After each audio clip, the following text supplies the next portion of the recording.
All right, welcome to the Sweet Science of Fighting podcast. Today we're with Nathan Kiely. Welcome, Nathan. Thanks, mate. Yeah, cheers. Thanks for having me. No, thanks for coming on. We've been in touch before, many years ago, I think, when you were a member of Science for Sport way back in the day, but that was a long time ago now, so it's good that you get you on and chat to you face to face, well, at least over camera. Yeah, no, thanks. I think the world's changed a bit since back then, but yeah, keen to have a chat today, mate.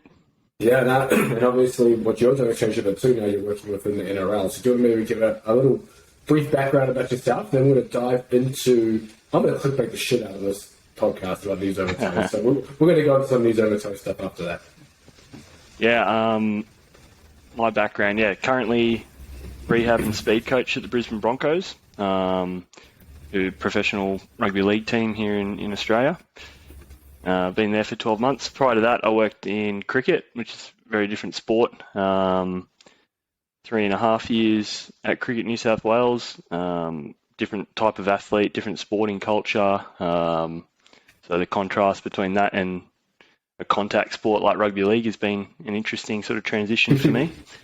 And then, yeah, before that, worked in rugby league academy, high school setting, all sorts of different sports when I was a bit younger. Did a bit of research at the University of Technology in Sydney as well, when I was sort of a fledgling S&C. So that's kind of, yeah, I guess my background. And yeah, apart from that, sort of love my own training, like mucking around in the gym and trying out new stuff. And yeah.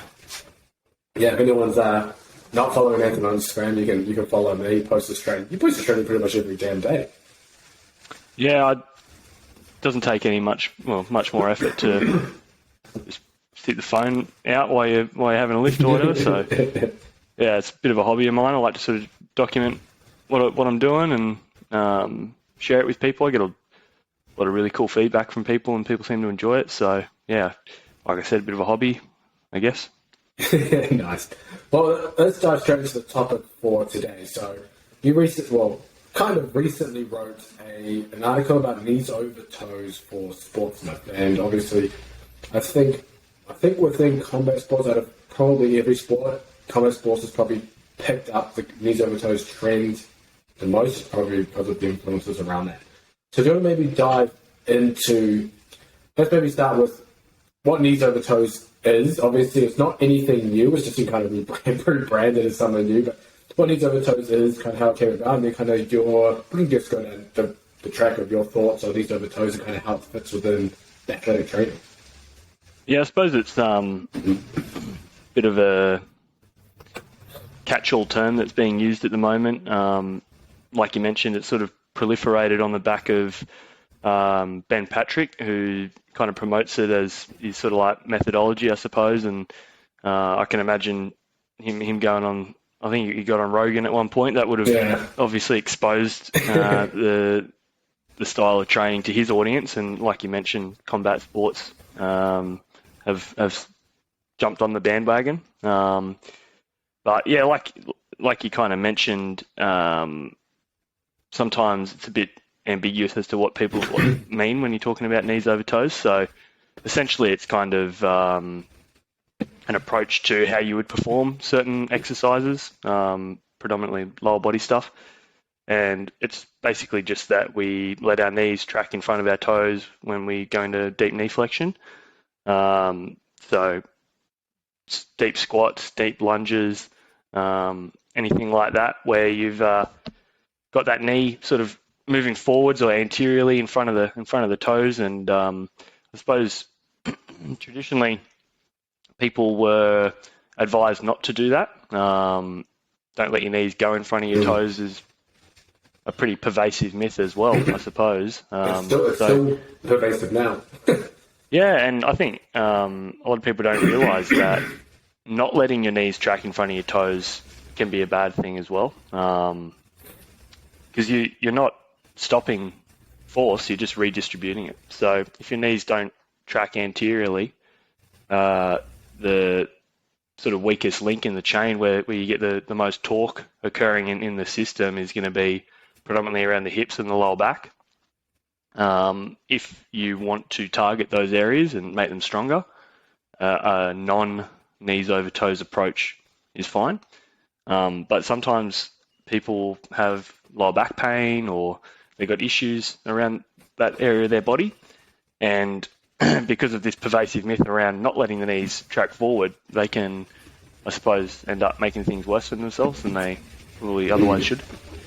But yeah, I suppose the knees over toes approach is kind of the antidote to that myth, I guess, and it's got a lot of uptake. I think, like a lot of things in the fitness industry, we have sort of accepted knowledge around a topic, and every now and then someone comes out and they've got like the complete opposite perspective on things, and people seem to get really excited about that at times as well. They lap it up and jump on bandwagons, and I think one of the things I noticed with it was that it was a really positive message around sort of embracing what the body can do and adapt to.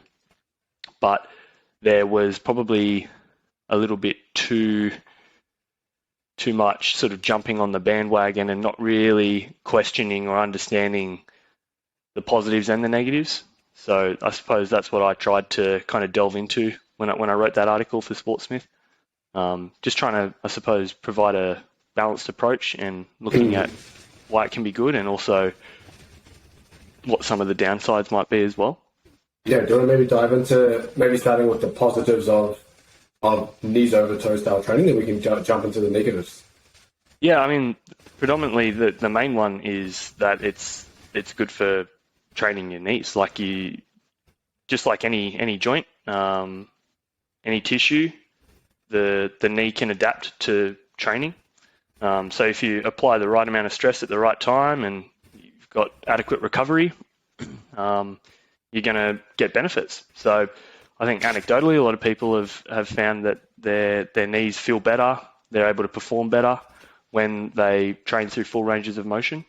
We know from research that you get a better range of strength adaptations when you work through larger ranges of motion. So getting into that deep knee flexion is a good thing in terms of training muscles through their full length.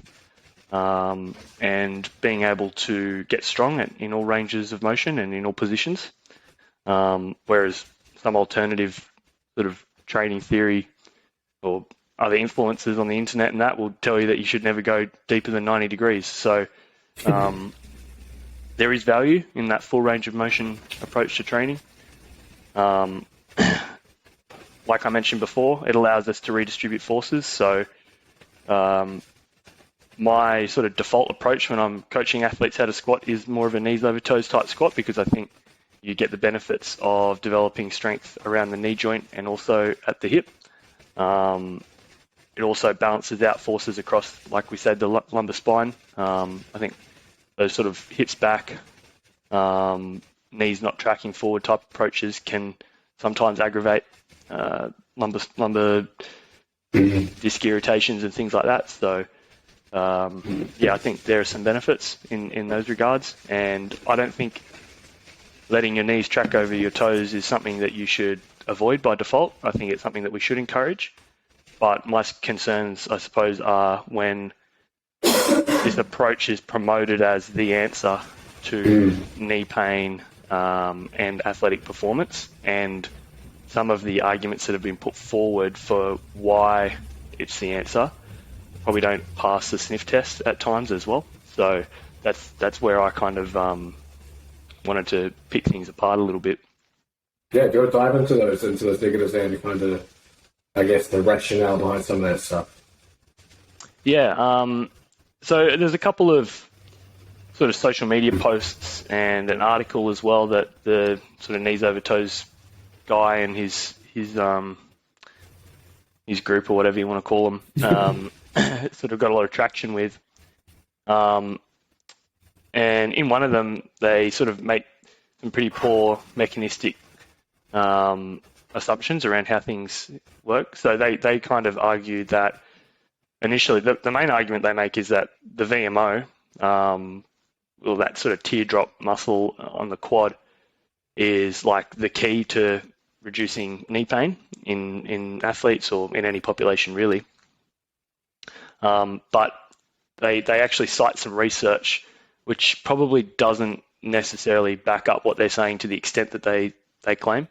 So they're kind of saying that, oh, this is like a no-brainer, big, strong VMO equals no knee pain. But they cite this study and it's kind of, oh, yeah, there might be a trend in that direction, but it's not a sure thing. So, yeah, when I went and read the study that they talk about, and I think it's a good thing to consider is when people cite research in a 30-second Instagram post, to actually go and read what they're citing. I think a lot of people just take it at face value. So I did a little bit of digging and I looked at that and I went, oh, I don't know if this says what you guys think it says. And then on the back of that, they make this other claim around how deeper ranges of motion, so like knees over toes approaches to training, allow for preferential recruitment of the VMO muscles. And again, they cite a study, and this one basically says the complete opposite of what they're claiming. It shows that around 90 degrees of knee flexion is where you get those peak EMG activities, or muscle activity as measured by EMG, and it actually reduces once you get deeper. So when I saw those claims and the evidence they tried to use to support them, I just thought, hang on, I think there's probably reason to pump the brakes here a little bit and just understand what the evidence really says. And the other thing that stood out to me was that it's kind of like a cookie cutter approach to knee pain. So people with sore knees, they see this stuff on the internet and they go, oh, yep, this is obviously the thing I've been looking for. This is the golden bullet. But they're applying these principles without getting a proper diagnosis for their injury. There's no, well, they do sell programs that are periodized and built out to obviously apply load in an appropriate way. But people are jumping on the bandwagon without buying the programs and they just go, oh, this is the way I need to train. And they're going really hard, really early with it. And I've anecdotally heard stories of people who have to significantly change their activity levels because their knee pain has gotten severely worse. I've had professional athletes come up to me with knee pain and say, oh, hey, I've been trying out some of this knees over toes stuff for the last 2 weeks and my knees are killing me. Like they're in a worse place than they were before. So I just think we need to be a bit more measured with what we see on social media and probably just take a moment to ask some good questions around some of these sort of things that I suppose appear like gimmicks to an extent. Yeah. Have you, from your experience, maybe seen what, I guess, kind of knee pain seems to do well with this kind of training versus what doesn't? Obviously, you mentioned there's a few professional athletes making their knees worse. Was it, I guess, a similar, condition around this, the anecdotal stories you heard? Well, I think the problem is that all this knees over toes stuff, they just say it's good for sore knees, right? They don't tell you what it's good for. And then you've got athletes with history of meniscal damage. You've got athletes with patellofemoral pain. We've got athletes with arthritis or any number of different conditions, and they're just throwing mud at the wall and seeing what sticks. So I think a knees over toes approach to training can be part of rehab for any knee injury. It has a place. It's just when, how much of, how it's being applied, understanding where it fits in the big picture, rather than just jumping straight into it from day one. So I lean heavily on like my physios to help me with early management, get a proper diagnosis for the injury that the athlete has. And I'll be honest, they're the experts in those initial stages of rehab and getting the guys going. And in consultation with them, I'll say, okay, at what point can we start to increase range of motion here and start to look at some of this stuff where the knee's tracking forward. But it's like they're the experts, and almost never the answer is we should go straight into full knees over toes, deep ATG split squats. You know what I mean? So it just makes me wonder, like, why is this the default approach that they're promoting, when the experts that I deal with day to day would almost never lean that way, I suppose. Yeah. Is there a time where you would completely avoid, say, a knees over? I don't want to keep saying it's a knees over toes approach because pretty much all lifting you're going to have knees over toes like a normal squat, but maybe you would modify training where you would try to keep that shin more vertical because someone does have such chronic knee pain that you don't want to get in the way of that and interfere with performance? Well, the simple answer is if doing deep knees over toes training is causing you pain, there's probably a good sign that you probably shouldn't do that. And every individual is going to be different. There's an extent to which we can work through discomfort in rehab. I think like an awareness that something is there, and if you use like a relative scale of, say, out of 10, what your pain feels like, if you're working at 2, 3 out of 10, depending on the injury, there's some tissues that really do need to be protected. But if you're 2 or 3 out of 10 with a bit of discomfort, that's one thing. But I mean, I hear of athletes who are pushing through 6, 7, 8 out of 10 pain so that they can perform exercises that they've seen on the internet because they think this is the answer. And like I said, my physios are the experts in terms of when and how tissues need to be protected. But yeah, it just makes me bang my head against the wall when I've got athletes coming up to me and saying like, "Oh, this is excruciating. I don't know why my knee pain's not getting better." They've got patellofemoral pain or arthritis in their knee. It's like, well, yeah, maybe you should stop doing that. And doing hardcore like those sissy squats with the knees going forward to the floor and things like that, and just loading the shit out of that tendon.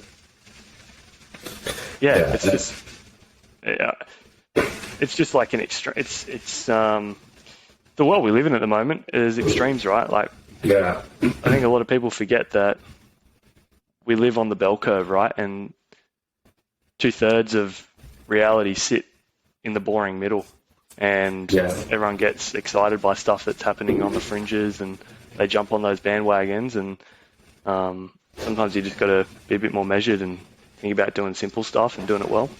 Try not to get too carried away with gimmicks. And that pendulum will swing back soon, I'm sure, as it always does within, I guess, training and fitness. Obviously, you've got the pendulum that's gone from knees should never go over the toes to now knees should always go over the toes, and it will swing back to the middle. And same thing with diets as well, you know? Yeah, I think there's a lot of value in exploring movement and trying different stuff out. And I've said this before, I think it's really cool to have an athlete come and approach me and say, "Oh, hey, I saw this, I was reading about this, what do you think? I want to try it out." Because the reality is, until people try stuff out, they don't know really what's going to work for them. That's how I approach my training. I try stuff out. Like, I don't have a coach telling me what to do. You explore different movements and you try things out, and people who think outside the box and promote different ideas, they allow us to have these discussions. But I think the challenge is a lot of the time, the stuff that gains traction on the internet, it's not because it's the best idea, it's because it's the idea with the people yelling the loudest about it. And I don't want to like point fingers at Ben Patrick and that around the success that they've had, because I see the value in what they've done, and I actually admire the way that they promote their message. So I think their social media marketing strategy is awesome. Like, they've got very eye-catching imagery. The way they talk about it's really exciting, gets people amped up to learn more and want to try it out. And I've got a lot of respect for what they've done with their business and their brand. But on the whole, if we're looking at what's the best thing for an individual athlete at any given time, it's probably not going to be jumping all in on an extreme approach to training. It's probably going to be balanced fundamentals, done consistently, and periodized and built out with a plan for long-term athletic development in mind. You obviously mentioned about your own training too. It'd be good to kind of dive into, obviously, the work you've done with various athletes as well, but your own training as well with your strength power stuff, and maybe dive into kind of your philosophy around strength and power training for sports performance. I guess more so an overarching view of kind of how you see it fitting within essentially an athlete's program.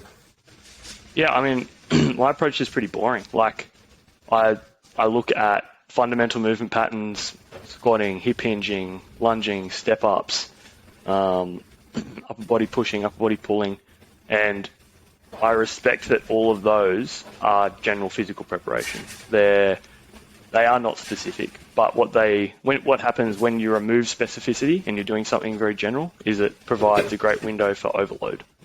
So you can't have high levels of specificity and high levels of overload at the same time. We know this intuitively, right? Because this is why we train. If you had 100% specificity, that would just be playing the game or doing the sport or whatever, right?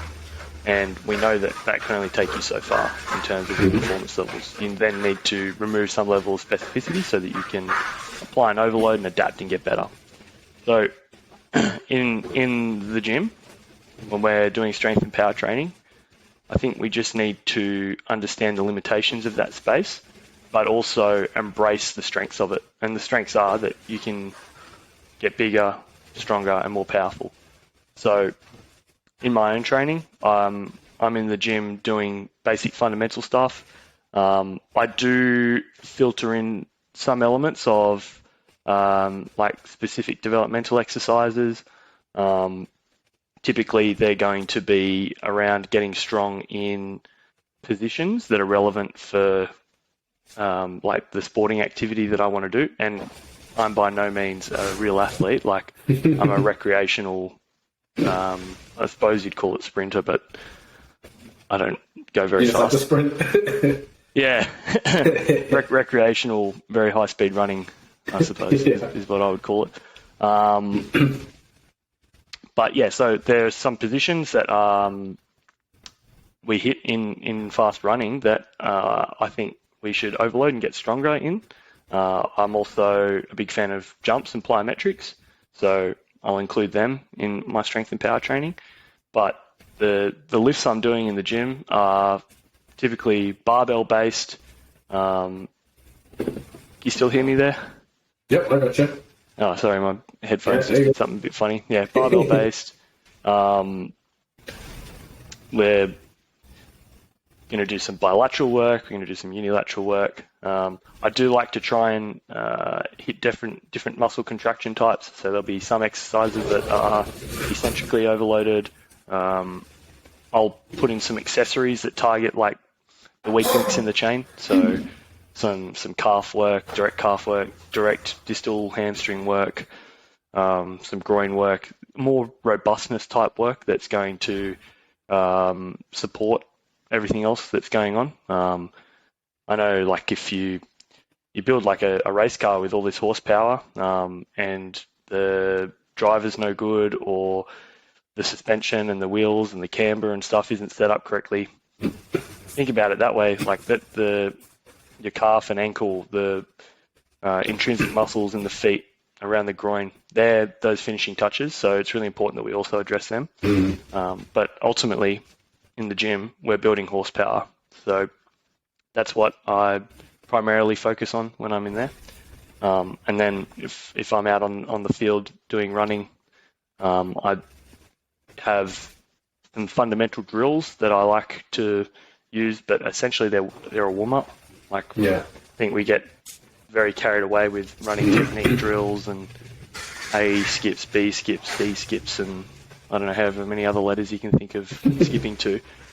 But ultimately, they're just a way to warm up, feel some positions, get moving, and then doing the thing that makes you better at it. So if you want to get better at sprinting, you need to sprint. So I suppose that wraps up what I do in my training. Like, I'll get on the field and do sprints one day of the week. The next day I'll go and do lower body weights.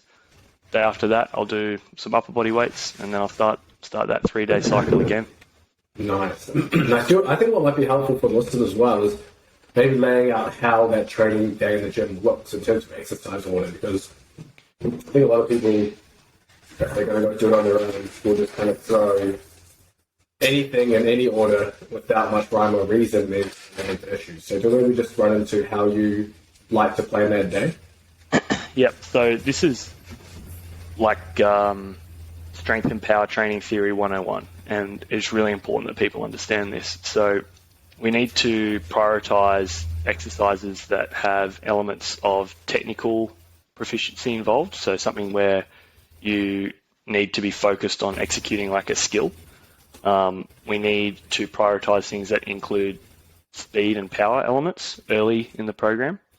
And we also need to prioritize things that have high outputs earlier in the program. So what we want to try and avoid is doing those elements of our training under duress or fatigue. So an example of that might be like a box jump. It's become increasingly common to see box jumps done under fatigue at the end of workouts, as like in CrossFit WODs and things like that. Yeah. For me, like I think that's bad training in terms of we're looking to try and develop power, but we're struggling to even express power because of the fatigue and duress we're under. So we want to prioritize our ballistic lifts, so that's any sort of loaded jump, Olympic lifts, if you're so inclined to use them, any other jumps, plyometrics, medicine ball throws, they all need to be towards the start of our program. Now, if I'm putting together a lower body strength session for myself, I'm either going to have a power clean or variation of. It's probably going to be like 1A in my program, or on the other day I'll do lowers, I'll do like a squat variation. So the power clean's a little bit more dynamic, the squat is more heavy, overloaded, and I'll superset those exercises with some sort of jump or plyometric. The next thing I'm going to move on to are like my main accessory lifts. They're usually going to be something that's heavy single leg or heavy sort of single joint focused. So that might be like an RDL, which is really a hip dominant type exercise, or like a split squat, a step up, exercises like those. They're going to fit there in the program. You can still perform them under a little bit of fatigue and duress, but there's still an emphasis on doing them with quality. From there, I'm going to put my like more auxiliary type exercises. So like I mentioned before, stuff that targets just a single joint robustness type exercises. So that's where I might be doing like a Nordic hamstring curl, or some calf work, or some groin work, or something that targets the knee extensors. So I might be doing like a seated knee extension. Any of those types of movements, those more single joint, robustness building, targeting a weak link in the chain, they're going to come last. And the reason for that is that there's not a lot of technical requirements when you're performing them. You can probably do them while you're a bit tired, a bit gassed, and you're not going to hurt yourself. Yeah. And the outputs in terms of speed and force production are not particularly high. So like they're safe to do later in the program. Nice. That's basically how I tend to structure like a lower body strength session in the gym. Have you dabbled into any, I guess, targeted foot training? I do a little bit. So generally I'll do that more as prep for running sessions. So I like to get out of my shoes before I run. So barefoot warm up. I've got a couple of sort of foot intrinsic exercises that I like to do. So kind of different walking patterns, like rolling from heel to toe, walking on toes, walking on heels, walking with inverted and everted feet. That's probably the full sort of main extent to what I'll do there.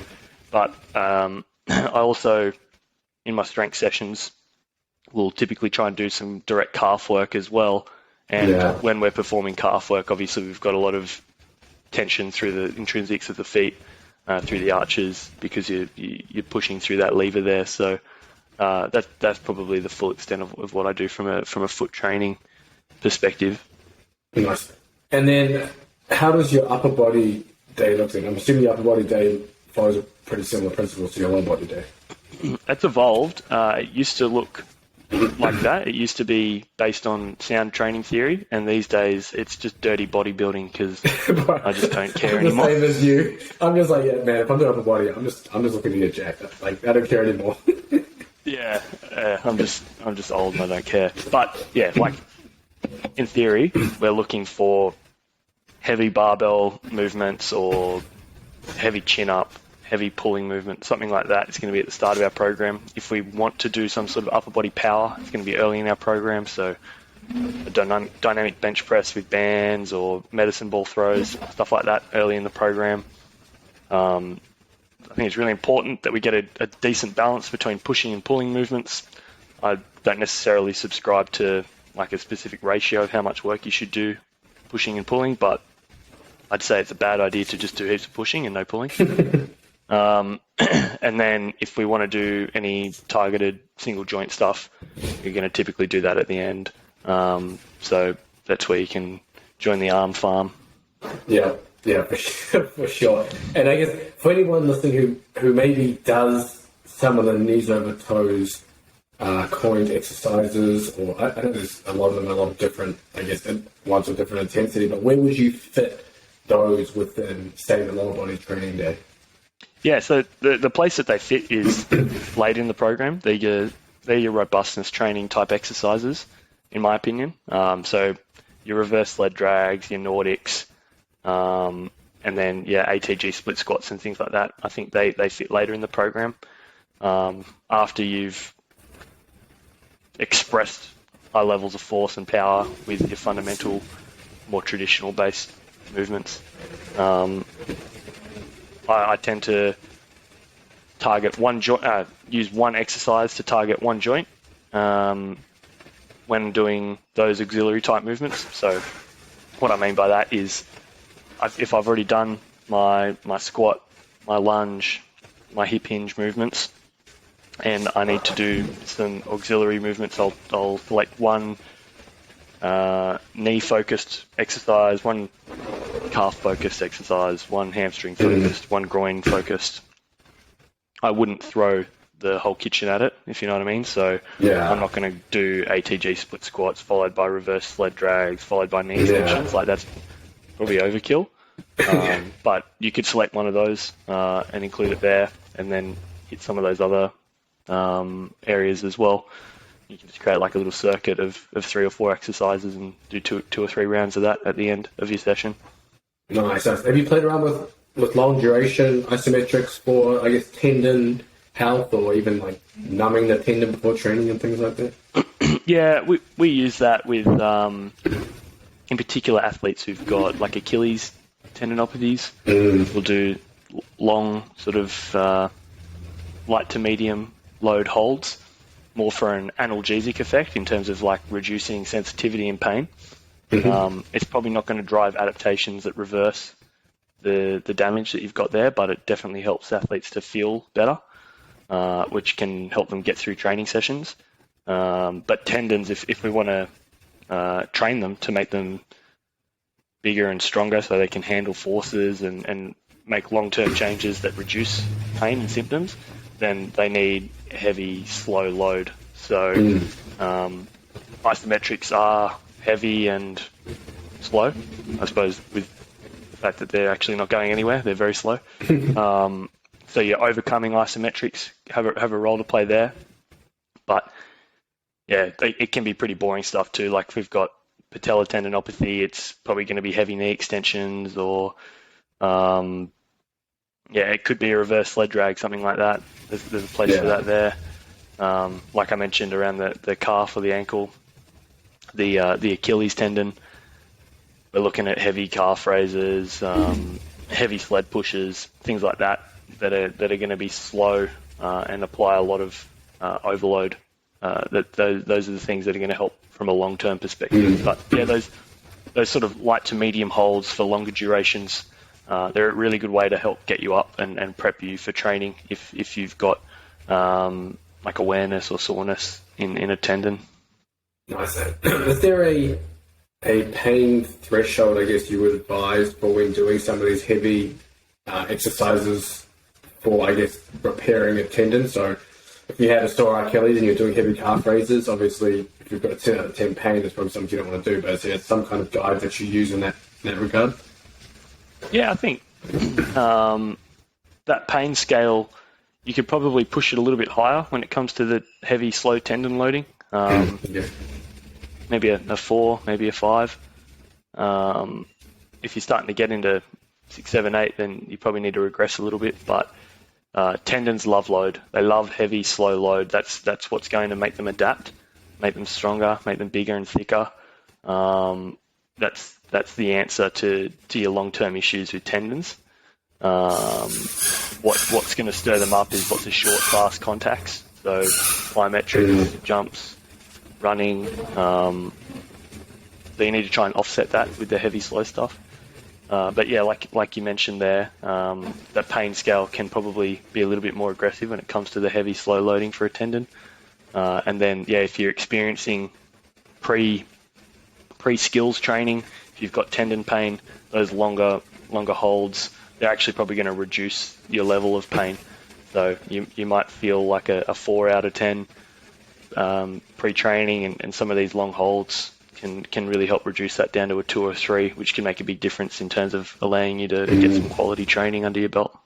Do you want to give some examples for maybe some of the major pain points? Might be like knee, Achilles, maybe shoulders, if there's something there. Just like a long duration isometric, how long, and maybe an exercise example? Yeah, so the one we deal with the most is probably Achilles and patellar tendon pain. There's different protocols out there that you can find, but an example that we might use would be, say, some 45-second holds in the Smith machine in a single leg calf raise. So just bringing the heel up off the ground about half an inch or so, holding that for 45 seconds with 30 to 45 seconds with probably half to 2/3 of your body weight on the bar. Then we'll take the athlete over to the wall and do some like wall holds, not necessarily like your reactive kind of switches and stuff like that, but putting your hands against the wall, leaning at 45 degrees, coming up onto your toes, sort of like in a running position, one knee up, extending, pushing into the wall. Again, sort of 30 to 45 second holds there, sort of trying to feel some pressure through the hands that you're developing by pushing through the ground, through the ball of your foot. And then we'll progress from there into sort of some marches, or we can even potentially take them over to the stairs and do some slow jogs up the stairs and start getting them moving. Because tendons do warm up, they do get better with activity. So some of those longer holds and then like a softer entry into activity can help those tendons feel a bit better before you roll them out on the field and get stuck into some speed and agility or intense football skills. The other one, the patellar tendon, might get the guys in the knee extension machine, sort of, again, moderate to light load, single leg, kind of looking at about 30 degrees of knee flexion and just holding there for 30 to 45 seconds. You can do 2 or 3 holds on each side there, and again, then progressing to some lighter activity. So getting into like a dynamic warm-up, going through some movements. You can get into like your sissy squat holds and things like that as well. Again, 30 to 45 seconds, moderate load. And from there, again, progressing into your skills and things like that. But I think what I've noticed is that there is individual preferences in terms of these exercises. So some athletes will find one exercise helps them more than others. So experiment a little bit with a couple of options, see what works for you, and build that into your prep routine. It's really important to understand that tendon pain is a long-term injury. So once you've got a tendinopathy, it's going to last 6, 12, 18, 24 months. Like it's not the sort of thing that just goes away after 6 weeks. And in fact, for most athletes, if you're sort of past 25, it's probably just going to be something that you have for the rest of your playing career. So developing routines around how you prepare your body and get ready to get the most out of that tendon, and how to load it in between bouts of exercise as well becomes a really important part of being able to get the most out of your body. Nice. That's some great advice. I actually wanted to end this here. I want to keep this podcast kind of solely on that knees over toes, tendon kind of topic, which has been awesome, and we've managed to do that. But if people want to follow you, find out what you're doing, all of that, where can they find you?